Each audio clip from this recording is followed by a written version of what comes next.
Have you been thinking about starting your online business? Maybe it's been many months that you've been thinking about it, or many, many years, but you're at a point right now where you can no longer contain the message that's inside of you that's made for this world. And you're feeling a pull that now is the time for you to truly step up and take action. Or maybe you've already started your online business. You've taken some action steps, but you're not quite seeing the results you thought you would have by now. And maybe you're feeling a bit confused still. Well, in this video, I'm going to share with you 4 distinct steps that you can take to go from employee to online entrepreneur. Now, these steps are repeatable and they're going to help you make a full transition. I've got my notes here because I don't want to leave anything out. I want to make sure I give you as much detail as I can so that you start to build your confidence that you are able to do the thing that has been put in your heart.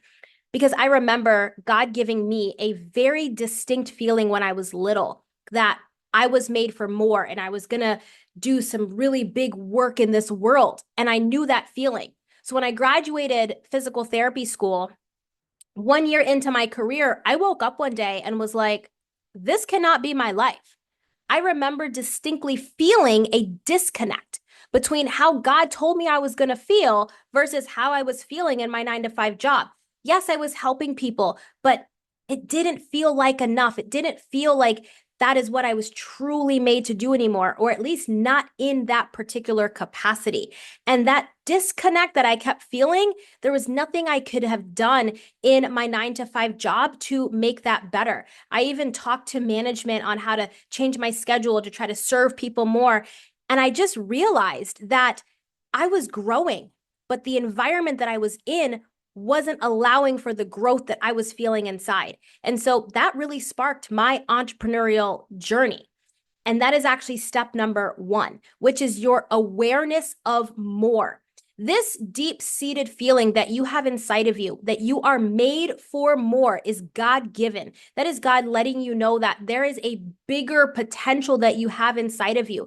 We are creative, expansive beings. We are made to produce and create and to put good things into this world. And so as you grow, if you are in an environment where there's pressure on your growth, you're going to feel resistance. And that's going to create that emptiness inside, that void, that feeling like what I'm doing isn't purposeful, because you can feel that you're not quite living up to the potential that is inside of you. And maybe you're like me, where you woke up and you were like, this can't be it. There's got to be more. I promise you there's more. And that first feeling that we all have inside of that there is more is actually the first step that a lot of people recognize, hey, maybe I'm meant to be an entrepreneur. There's a bigger message that's been placed on your heart to bring out into this world. And you're ready to create your own platform to be able to do that. Now, within having an awareness that there is more, you also have to know why it matters. Why is it so important for you to pursue this more that is inside? For me, God gave me that feeling. I can't help but to pursue what I was feeling inside. And through this journey, I've actually grown so much closer to God and my relationship with Him through pursuing this and developing myself as an entrepreneur. And I continue to grow even more. And so it also matters to me because both of my parents immigrated here from Trinidad to give my brother and I a better life. And they came here for the American dream to give their kids a better education. And so it's in my awareness now that I can capitalize on so much more that they couldn't capitalize on just because of the times that they grew up in. And so my parents did the best that they could with what they had, and now it's my turn. And so it matters to me to kind of live out our family legacy as a person who understands that, hey, this world is abundant. This world is creative. There's so much out here for us. And so it matters to me to continue on and growing in that way. So being aware of more and then knowing why it matters, and then watching videos like mine to help improve your awareness. So the second thing is you're going to have to decide to commit. And I don't just mean commit to making more money. I mean, commit to you becoming better, you committing to the journey, committing to your entrepreneurial journey, to the work that you're meant to do in this world. one of the mistakes many new entrepreneurs make is committing to how much money they're going to make without committing to the process in which it takes to get there. And this is where people get blindsided because they're like, well, why isn't this happening? Why isn't this working? But they have committed to making money, but they haven't committed to the steps that are needed in order to make the money. So I'm not here to say that money is not important. Money is extremely important. It is needed for choices and for us to have more resources in our life. It's up there with oxygen. This is not one of those videos that's going to say money's not important. What I am saying, though, is that if we make money more important than the work that we are putting out there into this world, then we end up idolizing money, thinking that in order to be happy, we need the money, when truly there is joy in the journey, in the pursuit of our own becoming and getting better every single day, committing to our level of mastery and understanding that deeper feeling that you have within isn't because the money's going to fill it. It's because you are pursuing the thing that you are made to pursue, what the creator has put you on this planet to pursue. And so that's what brings the joy. So you've got to commit to the journey. You've got to commit to doing this no matter how hard it gets, because there are challenges. And so when you can commit to the journey and commit to feeling the joy of the journey, then the money is a natural byproduct of that. But if you're treating your business like a means to an end, where you're like, I just don't like my job, I don't want to do this anymore, let me go start a business, and you're like, I just need to replace my 9-to-5 income, that's when you start running into some kind of trouble because you start chasing the money, and that's a whole different ballgame of what you might get yourself involved with in order to make money, because you can be out of alignment with what God really wants for your life because what you're seeing is the money and not the true purpose. So I think it's really essential for you to understand, like, what is this more that is in you? Going back to step number 1, what is this more? What has God placed on your heart? And what cues has he given you throughout your life on the thing that is made for you? And then understanding why it matters, because when you know why it matters, that's when you're going to have an easier time actually committing to the process. So you want to commit to getting better. And this isn't just about a commitment to your craft and what it is you do in order to serve people.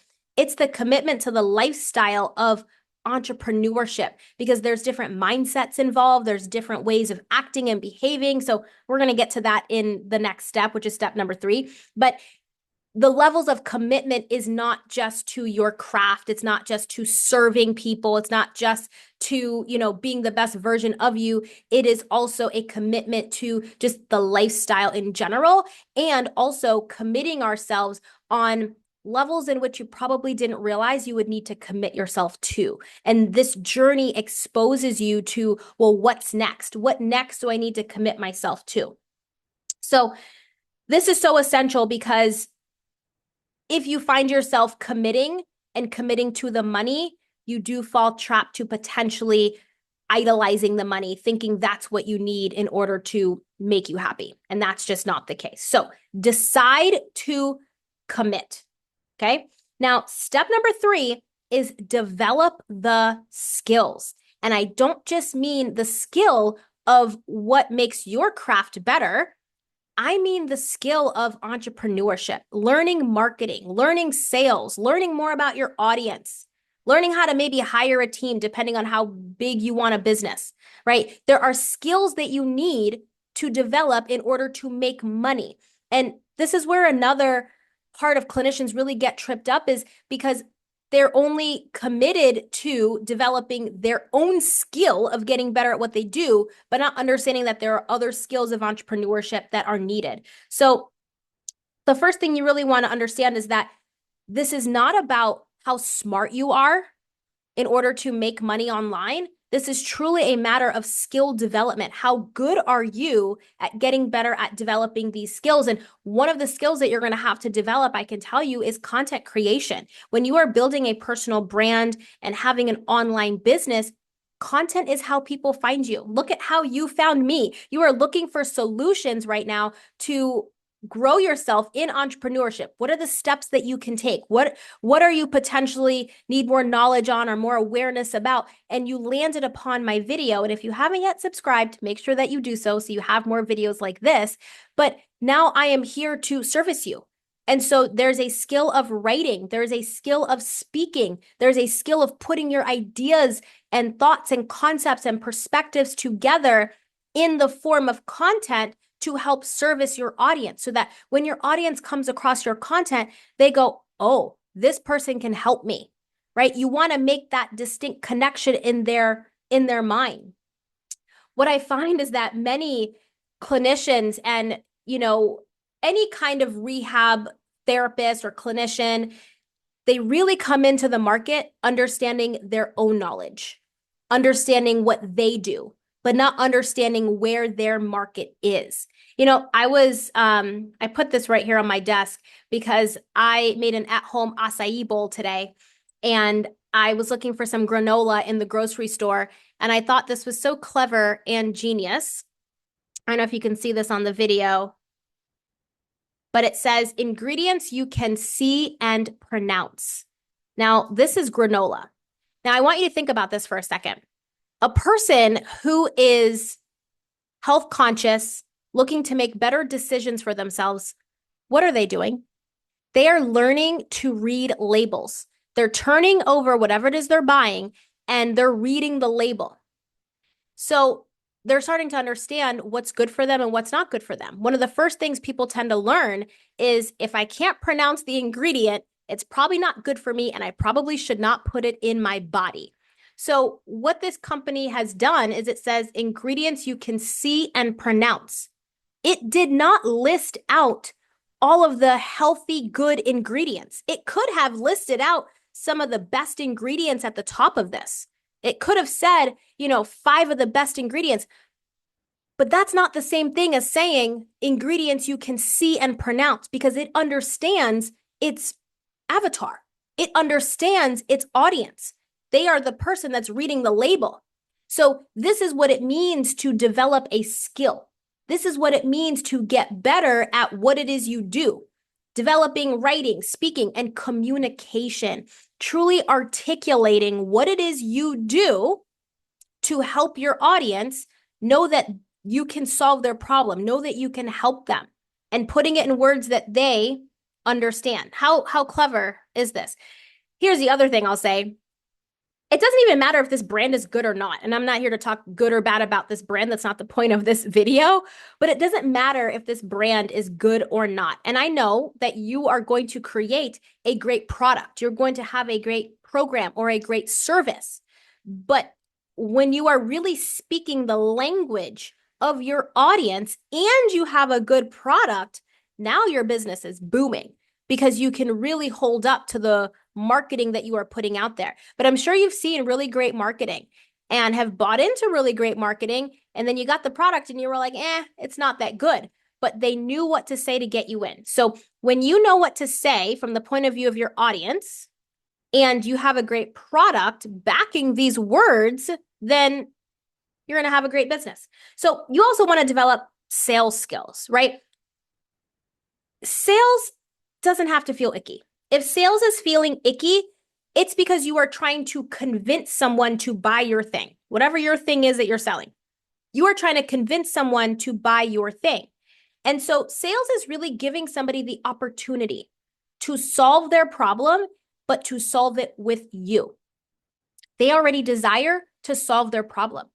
They are not trying to come up with a problem that needs to be solved and then you trying to convince them. They have a problem already. They have a need that needs to be filled, and you are there to solve it. This mic solves a problem, so my audio is clear, and I finally got all the settings correct. This Remarkable solves a problem. It's how I keep my notes for my YouTube videos.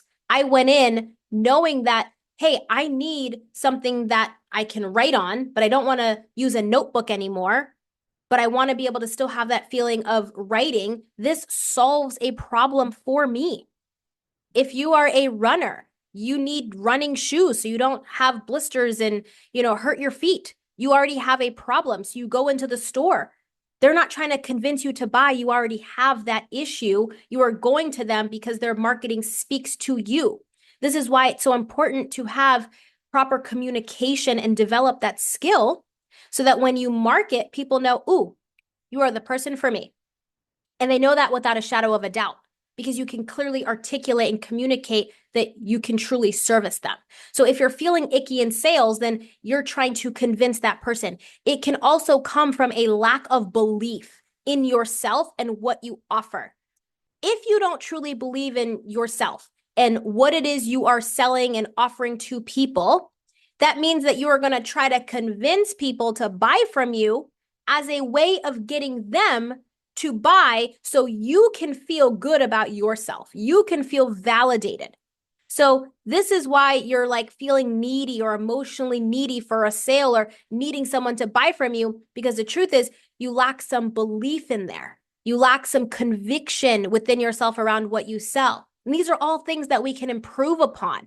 The better you get at understanding your audience and what makes you different in the way that you solve the problem for them, now you're building your levels of belief. Now you're anchoring into, man, what I really help people with and the way I help them, they really need that.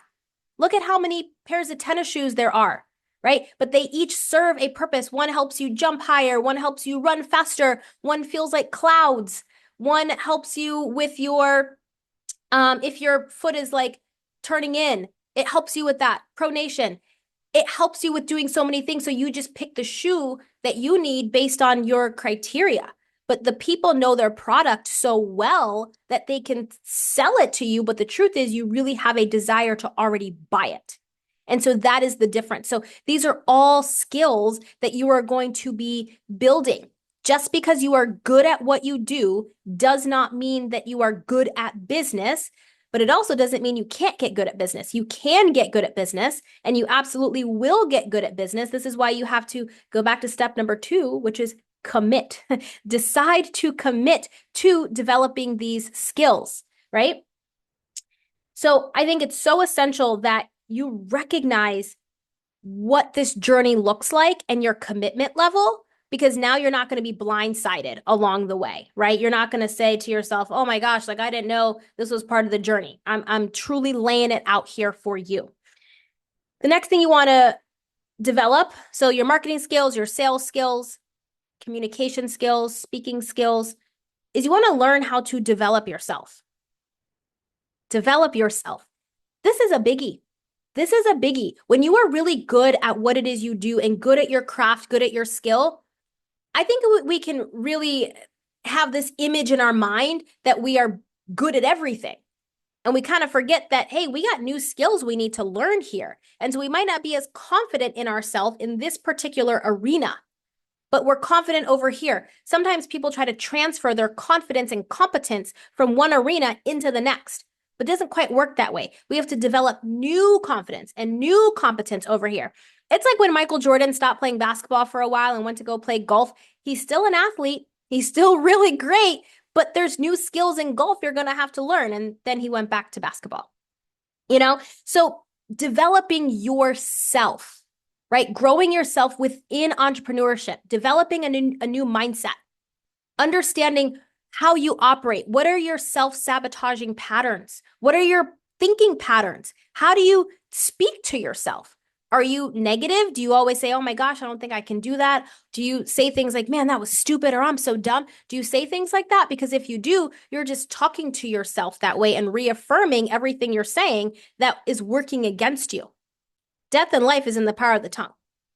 So you want to start speaking good things. You want to start growing yourself. And what I see happening is that new entrepreneurs have this shark-like vision, but we have a mindset. We have a awareness of a fishbowl. So we're trying to fit this shark vision in the mindset of a fishbowl, and it doesn't fit. It doesn't work. We've got to expand our capacity to hold more. And that is when we start developing ourselves. So understanding how your patterns are.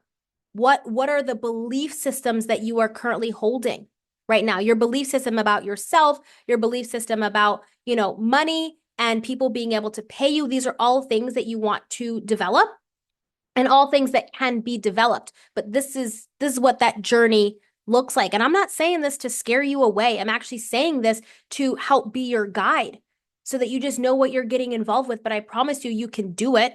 I promise you, you can do it. That's why I'm making this videos, because I've done things. I've done things, and now I can come back and be able to help you and help be a guide. So the fourth step is actually executing the plan. Having daily actions that you take to grow your audience, bring new leads into your business, and make more sales. And of course, developing yourself. Daily actions every single day. And if you're still working a full-time job, that's okay. I built my business working a full-time job. You just have to know the actions that you need to take daily that's going to lead to you building the audience, bringing in more leads into your business, and making more sales. There literally are like step-by-step guides that you can have that show you that. And that's something that I walk my clients through. They have daily non-negotiables, the things that are most important. So they're not wasting their time doing all these other things that don't matter, that don't move the needle in their business.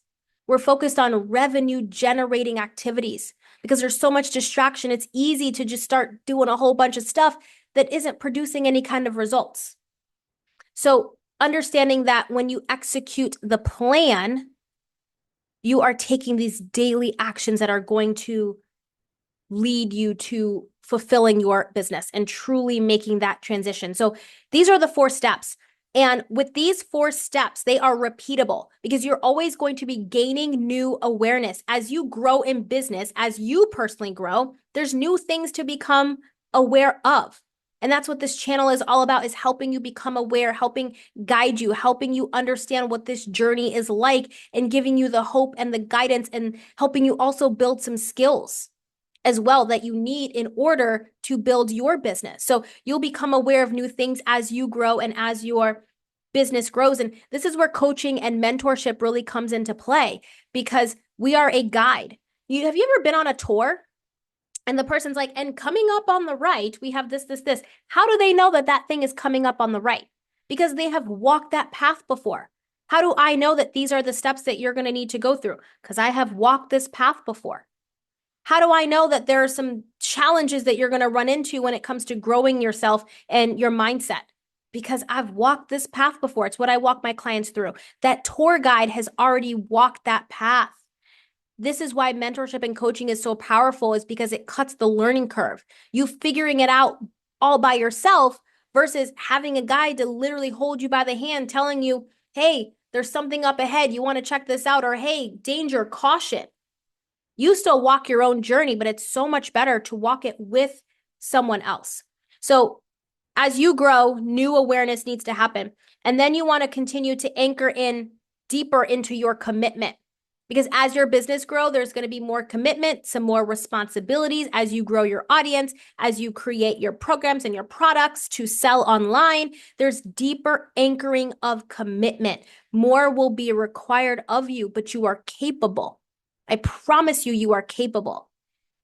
The more that you understand why you're doing what you're doing, why this matters, keep anchoring in, that commitment starts to feel like a breeze. And when I say a breeze, meaning like it pulls you in, doesn't feel like resistance and something you have to do. It starts to feel easier to do because there's excitement with it of what you're building, of the results that you're starting to create. It feels like a breeze, like a breath of fresh air. From working your 9 to 5, you come home and you work on your business. Even if it's 1 hour to an hour and a half per day, you can build a business in that time frame if you're doing the right activities. And it feels like a breath of fresh air because you're stepping into your creative and expansive zone. And it feels exciting for you. And it's almost like you can't stop. So the joy in the journey. And then the skill refinement. You're going to continue to refine your message, refine your marketing, refine your communication, refine your articulation, and refining your sales skills. So that way you are truly growing as an entrepreneur, and then executing the plan. So you're going to have a way now to assess, hey, am I meeting these targets? Am I meeting these benchmarks? And as you're meeting these benchmarks, now it's, okay, well, what else do I need to do? Or do I need to delegate certain tasks now? Or do I need to get rid of certain tasks? Because maybe I'm doing too much and I don't need to. So it's so essential for you to repeat these steps as you go through. So you're probably wondering, like, oh my gosh, how do I even handle all of this? You just gave me these 4 steps. How do I handle it? Just like you would eat an elephant, one bite at a time. No, but seriously, one of the things that really helped me was Psalm 23. This is a psalm that my mom basically told me to memorize. She was like, you need to memorize this. And I'm like, okay. And I memorized this as a child growing up. And it is, the Lord is my shepherd. And I think it's so great because it helped me develop my identity along the way in God. And when we actually look at identity, we actually need to look at the root word of identity. The root word of identity comes from the Latin word idem, I-D-E-M, which means the same. So the question to ask yourself is, who is your identity the same as?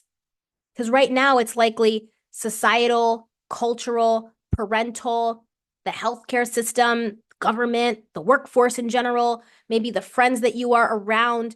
All of that has cultivated your identity. And so generally speaking, all of these identities have you operating from a deficit. It has you operating from a place of I'm not good enough, a place of comparison, a place of you can't do it. But Psalm 23, what my mom told me to memorize, the Lord is my shepherd, I started anchoring my identity into that. And I'm going to tell you how to do that and why that's so important. Very specifically, Psalm 23:4. Though I walk through the valley of the shadow of death, I will fear no evil. Walk through the valley of the shadow of death. Psalm 23, verse 5 now says, Thou preparest a table before me in the presence of mine enemies. God expects you to walk through the valley, even though it feels like death. He expects you to walk through the valley, not to the valley. The valley is dark. It's a little scary, might feel like death, but he is expecting you to walk through it, which means you're going to come out on the other side of whatever is this potential challenge that you might be going through right now, which could be the start of your business. Or maybe you've already seen some results and you're like, I need to see more results. I don't know why I'm not, because there's a new challenge for you to face, for you to overcome. Thou preparest a table before me. That means he expects you to walk through the valley at a table he has now prepared for you. He is telling you, you are going to make it. He's told us we're going to make it. Why would you prepare a meal, a full course meal, and lay it before someone at a table if you didn't think anybody was coming? That takes time. It takes effort. You know what it's like to cook a full course meal. And if no one comes, that's kind of defeating, huh? If no one comes, when you've done cooked up this meal, God cooked up the meal because he knows you're coming. God cooked up the meal because he knows you are walking through the valley. So the table is there. He also tells you that you are going to have haters. You're going to have enemies along the way in that valley because they're going to see you walking through and they're going to wonder, how are you doing that? But you know where your power comes from. Walking through the valley in the presence, having your enemies around, you're going to collect some haters. That's a part of the journey. That's a part of the old identity. If you want to stay where you're at because you don't want to have people make fun of you or people are saying things to you and you're like, oh my gosh, I don't like how that feels. It's part of the journey. But once you start understanding how to develop yourself, then you know you are going to get through the valley because God has already ordained you through the valley. And that table is before you because he knows you coming. He knows you coming. That is what has helped me. That is what has anchored me in understanding that he's prepared. I'm just preparing myself now on this earthly side to walk through that journey, but with him, not by myself, with him. You're not by yourself either, with him. And so no matter where you are, just getting started or already started, put your feet in and you're like, this feels a bit scary. I promise you, you can do it because you're not doing it by yourself. He's already told you you're going to make it through the valley because the table's already there. So if you can keep your eye on that 5-course meal that's in front of you that he's already put there, it makes the journey feel so much easier. And that is how you're going to get through it. That is how you're going to anchor in that belief. So we develop our identity the way God sees us, as somebody already making it through the valley, not as the way anybody else out there is trying to tell you who you are. You ain't that. You are exactly what the Creator has told you you are. Believe him. So identity is same as. So who is your identity the same as? I choose God all day. And I trust that you do too. I hope this video serves you. Share this with a business bestie. Drop in the comments, what are you committed to doing next? What action are you committed to doing next inside of your business? Subscribe to this channel if you haven't already, and I will see you in the next video. Thanks so much for watching. Bye.